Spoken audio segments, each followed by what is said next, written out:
Hello there students, I wish that you are safe and sound.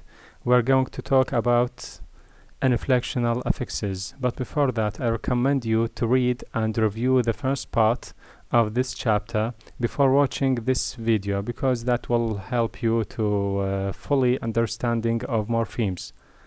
Inflectional affixes. The inflectional affixes can be schematized as follows. Schematized means organized. Here we have three columns. The first one is dealing with the form of inflectional affixes. The second one dealing with examples, and the third is dealing with the noun of inflectional affixes. Let's take the first. Noun plural. The form of this inflectional affixes is PL. PL plural, and S stands for the S here. The inflectional affixes, like dogs and oxen. Dogs, here the S is inflectional, and also EN here is inflectional because oxen is one of the irregular plurals. The second one, noun singular possessive. The form of this inflectional affixes is SG stands for singular and PS stands for possessive, such as boys. Be careful, the apostrophe, the position of the apostrophe before the S, not after, because this is singular. The third one, noun plural possessive. The form of this inflectional PL, PS, PL plural, PS possessive, like boys, men's. The apostrophe here comes after the S, not before, whereas men's, the apostrophe comes before the S. Do you know why? Because men is regarded as one of irregular plurals. It's just like teeths also and feet. We can't put because this is irregular plural, so when we add S, the apostrophe comes before, not after the S, just like the singular one. Present third person singular. Present third person singular. The form of it, just like that, 3D. And for example, vacates. Vacates means to leave a building, room, to make it available to another one. A present participle. The form of it, ing verb, like discussing. Discussing here, the ing here is regarded as ing verb or form. Past tense. The form of it, pt. pt stands for past tense, like chewed and rode. Chewed is the past of chew, to crush something in your mouth, and rode is the past of ride. The past participle, the form of it, pp. pp stands for past participle, like eaten and swam. Eaten is the past of eat, and swam is the past of swim. Comparative, the form of it, cp. cp means comparative, and the inflectional affix, like bolder and sooner. Before that, it was bold and soon. The last one, superlative. The form of it, est, like boldest and soonest. Here we have a note. The words to which these affixes are attached are called stems. Thus, the stem of beautified is beautify. So, here we have a stem, and the stem is the original word without any addition. For example, here the stem of this word is just bold, and the stem of soonest is just soon. This is the stem, and those letters are regarded as inflectional suffixes. Let's take characteristics of inflectional affixes. We have 4 characters here. Number 1, they do not change the part of speech. For example, sled, sleds, both nouns, in spite of we add the inflectional affix s, but the part of speech hasn't changed, still the same noun. And here also calf, calved, in spite of we add the ed, this inflectional affix, the part of speech is still the same. Verb, both are verbs. Called, colder, both adjectives. Number 2, they come last in a word. For example, shorten and villainies. The ed here and the es here come at the end of the word, so they come at the end. They go with all stems of a given part of speech. For example, he eats, drinks, dreams. Here it comes with all the verbs, not just a particular or specific verb. Here the s comes with all the verbs. Number 4, they do not pile up. Pile up here means they do not gather. They do not come together. Only one ends a word. For example, flakes. Here we have just one inflectional affix. Here the ing, just one inflectional affix, and er, one inflectional affix. So they do not pile up. They do not gather. They just one. Only one ends a word. We have so far finished the inflectional affixes. Let's turn to the derivational suffixes. The derivational suffixes consist of all the suffixes that are not inflectional.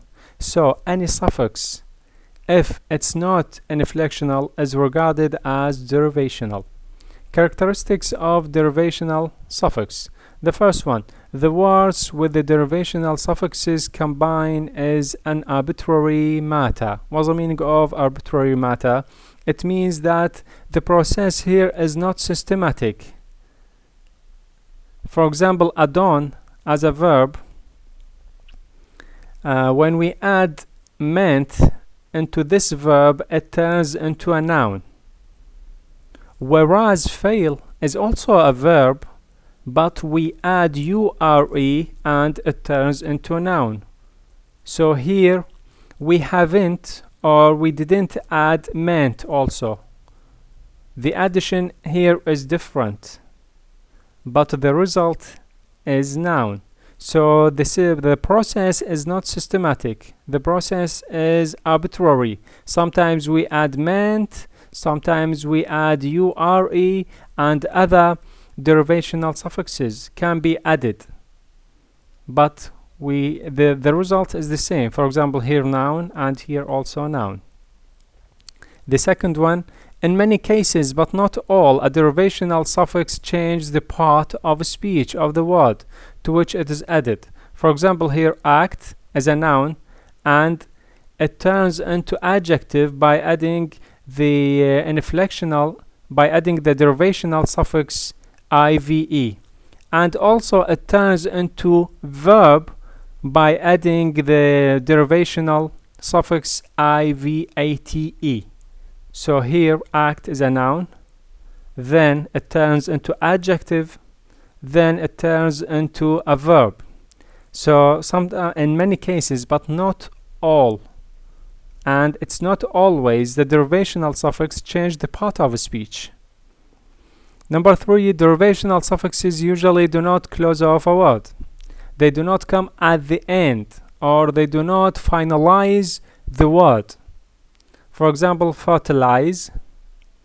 Here we have this morpheme or this derivational suffix. And also here we have two derivational suffixes, namely ze and r. Whereas here we have one inflectional suffix, which is the s. So they do not finalize the word. They do not close off a word. Sometimes the word is closed by the inflectional suffix s. Just like this example. The s here is inflectional and it's not derivational. There's something is called derivational paradigm. What's the derivational paradigm? Is a set of related words composed of the same base morpheme and all the derivational affixes that can go with this base. For example, man, it's the base, and we can derive lots of words from this base. Let's see how. Man, manly, mannish, manful, manhood, mankind, unman, manliness, manwad, manfully, and manchly. All those words are coming from the base man. This is the derivational paradigm. Here we have another topic. It's called suffixal homophones. What's the meaning of suffixal and what's the meaning of homophones? Suffixal means the morphemes that come at the end of the word. It's obvious. What about homophone? What's the meaning of homophone? A homophone is a word that's pronounced the same as another word, but a different meaning or spelling or both. Has a different meaning or spelling or both. So a homophone is a word that's pronounced as the same it's a word that is pronounced the same as another word but has a different meaning or spelling or both, sometimes both, different spelling and meaning. Some suffix, both inflectional and derivational, have homophones or homophonous forms. Let's see how could this happen. For example, here the inflectional morpheme ERCB, which we have just taken before, has two homophones. This inflectional morpheme has two homophones. It means has two similar words or similar homophones. For example, the derivational suffix, this is A, the derivational suffix ERN, which is attached to verb to form nouns. For example, now we are talking about the ER, only the ER. Comparative. We are talking about the morpheme, the inflectional morpheme, the ER. We are not talking about the word, the whole word. We are just talking about the morpheme or the inflectional morpheme. Here they are the same. For example, lava, the ER is just like the ER that we have used for comparative, that we have used for suna or bolda. They are the same, but which is attached to verb. That's why we call them homophones, because they are the same. Lava, hanta, teacher. It's often called the agent ER and conveys the meaning of that which performs the action of the verb. Here, love, it's what? It's a noun, and it turns into a noun also by adding what? By adding ER. Sometimes love means as a verb or as a noun. It can be used interchangeably as a verb or as a noun. Hunter, the one who hunts. Teacher, the one who teaches. And lover, the one who loves. B, the derivational affixes. The derivational suffixes. The form of this derivational suffix is ERRP. RP, it means here repetition, appears at the end of words and conveys the meaning of repetition. Also, the ER here is similar to the comparative ER.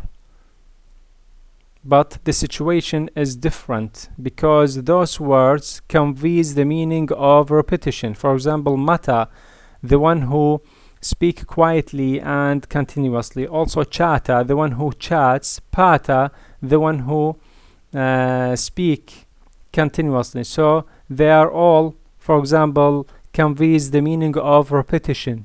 Those words conveys the meaning of repetition.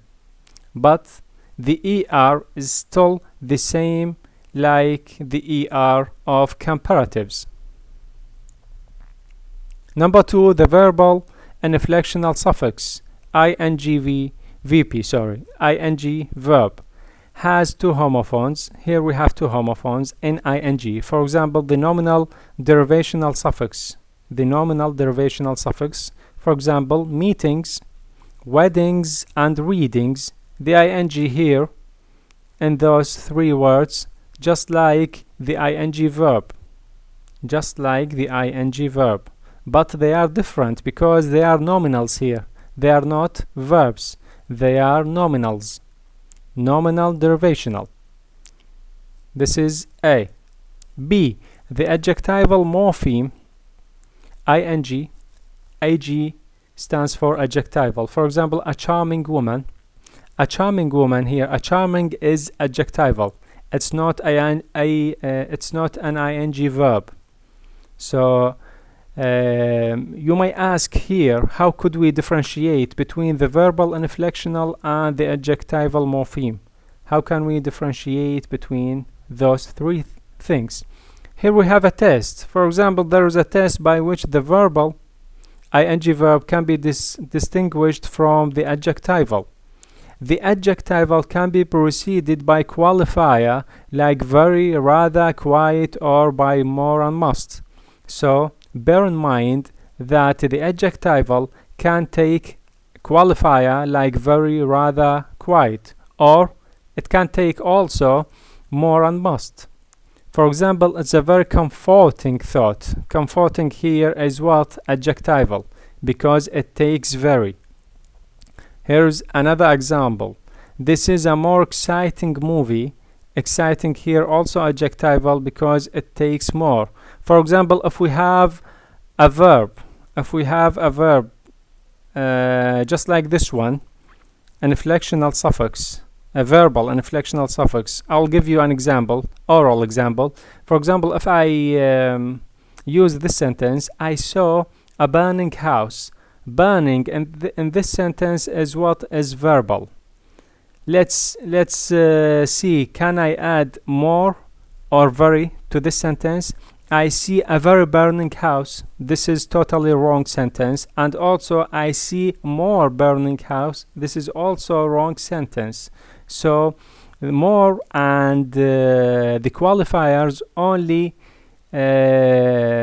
take the adjectives or comes with the adjective, with the adjectival. Also the adjectival can occur after seems. Here we have another test, whereas the verbal cannot. For example, the snake seems interesting. The snake seems interesting. But our previous example, a burning house, I can't say that this house seems burning. This is totally wrong sentence. But this one is right because seems comes with the adjectival. Seems interesting. The verbal and inflectional, the third one, the verbal and inflectional past participle here has a homophone in the adjectival derivational. Has just one single adjectival derivational, one single homophone. For example, Helen was excited about her new job. Excited here is regarded as an adjectival derivational. This is an adjectival and this is not verbal and inflectional. Be careful. And if you ask how could we differentiate or how could we distinguish between those two things, the same test here is applicable for this one. The adjectival derivational can be preceded also by very, rather, quite, or by more and must, whereas the verbal and inflectional cannot. The seems test for adjectival is applicable to adjectival also. So the same test is applicable for this case.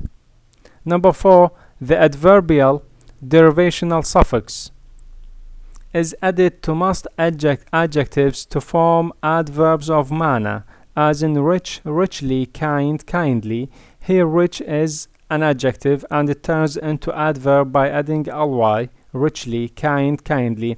This adverbial has a homophone in the adjectival derivational that is distributed as follows. In the normal case, when we add ly to the word, it turns into adverb.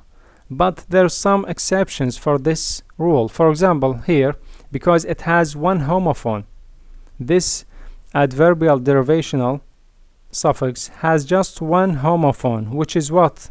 Liag. It means has an adjectival. Here we have a homophone, which is adjectival. It is added to monosyllabic nouns to form adjectives that are inflected with ES. Monosyllabic means the nouns that have one syllabus. For example, love, lovely, friend, friendly. It turns into adjectival. So here lovely, it's not adverb, it's adjectival.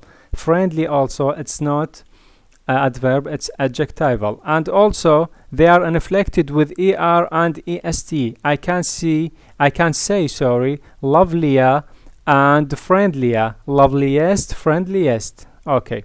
The second one, it is added to nouns to form adjectives that are not inflected with ER and EST. For example, king, kingly, beast, beastly. Here they are also, the king here is a noun and it turns into what? Adjective.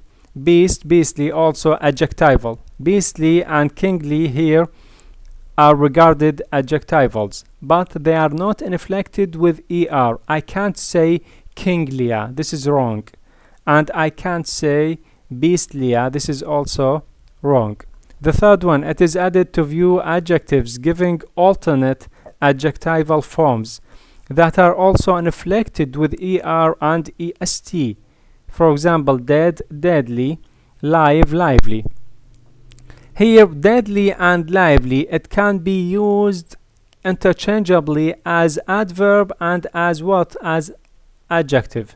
So deadly here, I can use it as adverb and I can use it also as an adjective. For example, when I say a deadly virus, a deadly here in this sentence or in this clause, a deadly virus is an adjective, whereas when I say another sentence, or he was a deadly nervous. Deadly here is regarded as an adverb because it means completely or extremely. Also lively, it could be used as an adverb or as an adjective. So be careful, but they are here. It's an adjectival and here is an adjectival, and also it can be used as an adverbial. So it depends on its position in the sentence. If it comes before the noun, it regarded as an adjective, and if it comes after, it regards at adverb. It is added, the last one, it is added to a short list of time nouns to form adjectives. For example, hour, hourly, month, monthly. So sometimes those two words are regarded as what? Adjectives, but at the same times they can be used as adverbs. For example, hour, hourly, month, monthly. For example, a monthly payment. Here monthly is regarded as an adjective, so I pay him monthly. In the second sentence, monthly is regarded as an adverb. I wish that you understand the lecture, and please, I recommend you to read it as soon as possible, because I will upload to you an assignment inshallah after the lecture. Good luck.